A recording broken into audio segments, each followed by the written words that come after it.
There comes a point in your life when you must stop asking, stop chasing, and stop lowering yourself just to be seen. Because the truth is, if they can't see your value when you're silent, they never deserved your voice when you're loud. You attract what you are, not what you pursue. It's a principle that challenges the very way most people approach life. We're told to chase our dreams, to go after what we want, to be aggressive and hungry. But what if the very act of chasing is the reason we never catch it? What if everything we're pursuing is simply reflecting what we are not yet? This idea flips the narrative and puts the responsibility back on us, not to run harder, but to grow deeper. Because in the end, what you're after is not something you catch, it's something you become aligned with. If you want peace, you have to become peace. If you want love, you have to be love. People often chase relationships thinking, if I just show them how much I care, they'll see my worth. But that mindset is built on scarcity. It assumes you are not already valuable, so you must prove yourself. But people don't stay because you convince them. They stay because of how they feel about themselves when they're around you. And if your energy is rooted in need, in lack, in desperation, they will eventually pull away, even if they can't explain why. Same is true for opportunities. If you're constantly hustling but not growing, you're just running in circles. You can only attract high-level opportunities when you become a high-level version of yourself. That means investing in your mindset, your character, your skills, and most importantly, your sense of self-worth. When your value is internal, not dependent on outcomes, you begin to radiate something different. People notice. Doors open, not because you begged, but because you became.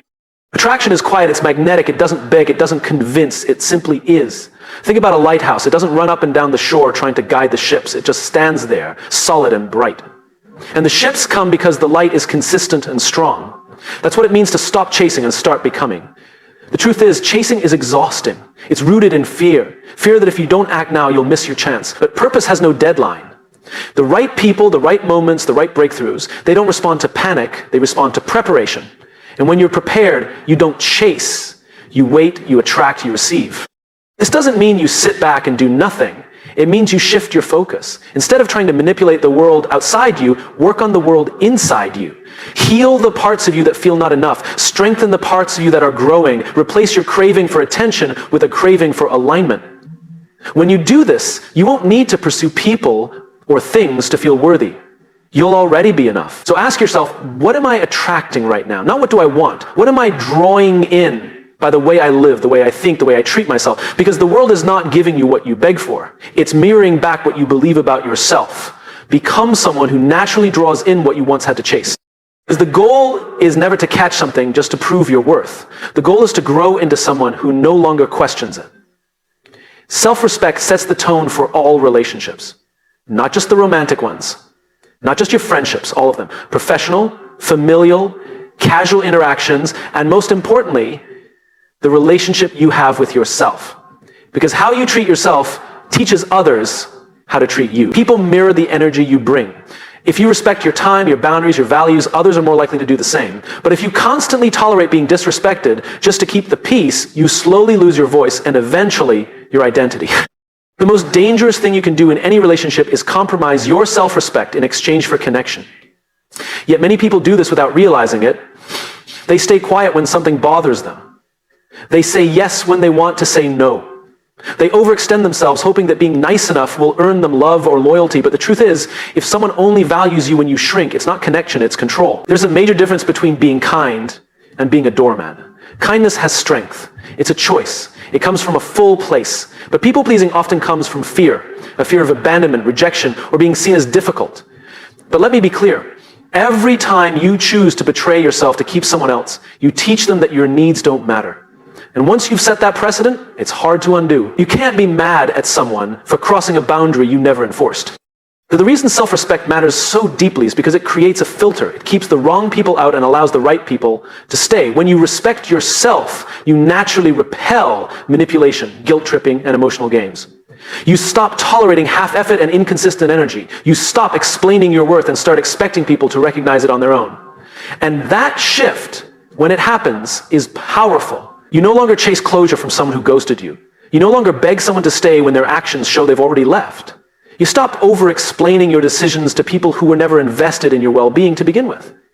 You realize that not everyone deserves access to you, because access to you is a privilege, not a right. Some people will say you've changed. that you become distant, cold, or selfish. But what really happened is you stopped being available for your own disrespect. You stopped allowing guilt to control your loyalty. You started choosing peace over people who thrive in chaos. That's not selfishness, it's self-respect. Here's the truth. The quality of your relationships will never exceed the quality of the relationship you have with yourself. If you don't think you're worthy of love, you'll tolerate being treated like an option. If you don't value your own time, you'll allow others to waste it. If you don't believe your voice matters, you'll accept silence when you deserve clarity. Every boundary you set, every standard you hold, every no you say with your chest, that's not rejection, that's alignment. Respect doesn't mean being perfect, it means being honest. Honest about your needs, your limits, your values. It means knowing when to walk away, not to punish someone, but to protect your peace. Because peace is expensive. And you only earn it when you stop giving discounts to people who never paid full price for your presence in the first place. So remember, the relationship you have with others will always be a reflection of the one you have with yourself. You want people to treat you better, start treating yourself better first. When you respect yourself fully, you won't have to demand respect from anyone. It will simply become the standard. Unreachability is not arrogance, it's focus. In a world that celebrates constant availability, where instant replies and endless access are expected, choosing to be unreachable can look like distance or even pride, but it's not about thinking you're better than others. It's about knowing what matters more than being liked. It's about choosing depth over distraction, intention over noise. When you decide to protect your time, energy, and mental clarity, you begin to understand that unreachability is a form of discipline. People often confuse being busy with being important. But true focus doesn't just fill your schedule, it filters it. When you are truly focused, you stop explaining your absence. You stop apologizing for not being accessible to everything and everyone, because you realize that your time and attention are your most valuable currencies. And the more you give them away freely, the less they're respected. There's a silent strength in choosing to be unreachable, not out of ego, but out of alignment. You can't build something meaningful if you're constantly available to meaningless things. You can't grow if you're always reacting. You can't lead if you're always distracted. Focus requires saying no to 1,000 things so you can say yes to the one thing that actually moves your life forward. Unreachability doesn't mean cutting people off or isolating yourself. It means you've created a filter for what deserves your energy. You stop picking up every call, responding to every message, showing up to every gathering, not because you don't care, but because you care too much about your purpose, your peace, and the future you're building. The most focused people in the world are not cold, they're clear. They don't have time to explain why they're not responding to drama, gossip, or shallow conversations. They're not ignoring anyone out of spite, they're prioritizing their vision. And that's something most people won't understand until they're also building something that requires silence, solitude, and self-respect. There's a myth that in order to be liked, you must be constantly available. But availability is not a reflection of love. It's often a reflection of poor boundaries. The people who truly respect you will never demand constant access to you. They will understand that your absence isn't rejection. It's reflection. It's your way of staying centered so you can show up fully when it matters most. Focus makes you look different. It makes you act different. It makes you feel different. You become more intentional with who you let into your life, what conversations you entertain, and what environments you allow yourself to be in. You stop explaining your goals to people who don't get them. You stop seeking validation from people who haven't built anything themselves. You stop wasting time on proving yourself and start spending time becoming yourself. People might not like your unavailability. They might say you've changed, but the truth is, you just stopped living at their level of urgency. You stopped reacting and started creating. You stopped participating in things that drain you. You started guarding your focus like it's sacred, because it is. In a noisy world, focus is rare. And what is rare becomes valuable. When you become unreachable to everything that distracts you, you become magnetic to everything that aligns with you. Success isn't built in chaos, it's built in clarity. And clarity requires separation. So no, you're not arrogant, you're not rude, you're focused. And in this world, that's one of the most misunderstood and powerful decisions you can make. Desperation is loud, confidence is silent. You can hear the difference in the way people speak, see it in their actions, and feel it in their presence. Desperation tries to prove something. It demands attention, validation, and approval. It over-explains, over-apologizes, and overcompensates. It's frantic, messy, and exhausting, both to carry and to witness. Confidence, on the other hand, doesn't need to announce itself. It doesn't chase applause. It simply is. Desperation is fueled by fear. Fear of being alone, fear of being unseen, fear of not being enough. It shows up when someone doesn't believe in their own worth, so they try to earn it externally. You see it when someone begs to be chosen, when they talk too much to fill silence, when they constantly remind others of what they bring to the table. They speak not to connect, but to convince. But true confidence doesn't need to convince anyone. It knows its own value, even when no one is clapping. Confidence is quiet because it's rooted in security. When you are secure in who you are, you don't need to be the loudest in the room. You don't need to dominate conversations or flaunt your accomplishments. You can let others talk. You can listen. You can walk away from what doesn't serve you without needing to be understood. Because confidence doesn't need closure to move on.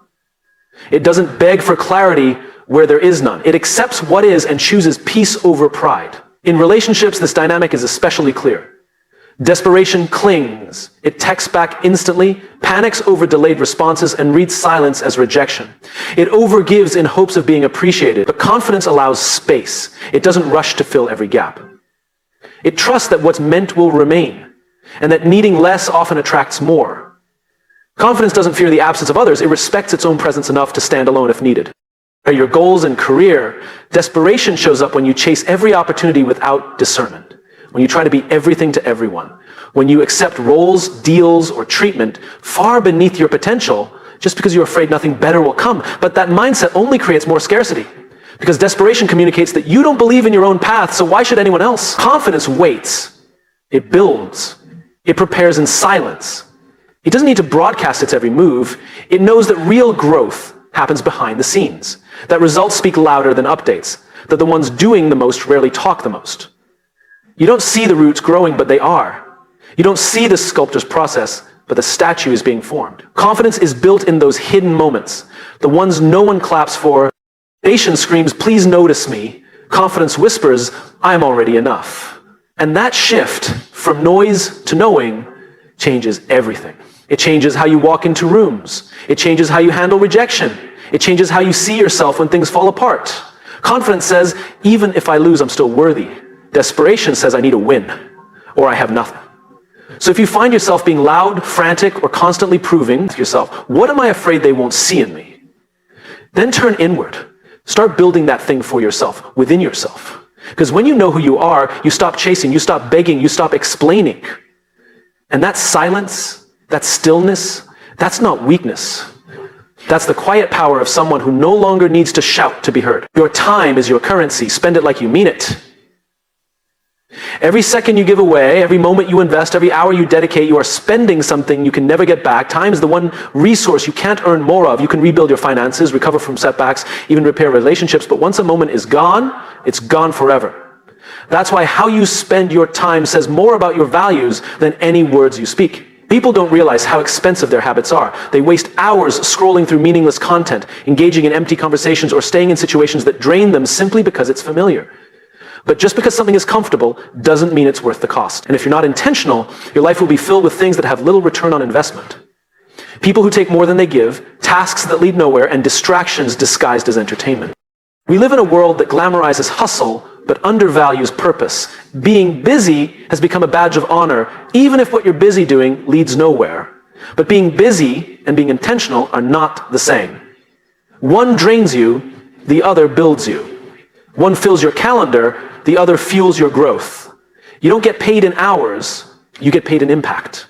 So the question isn't how much time do I have, or it's what am I building with the time I've been given?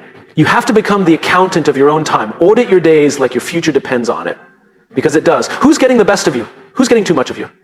What habits are stealing your potential in quiet, invisible ways? When you ask these questions honestly, you begin to realize that time is not something you manage. It's something you protect.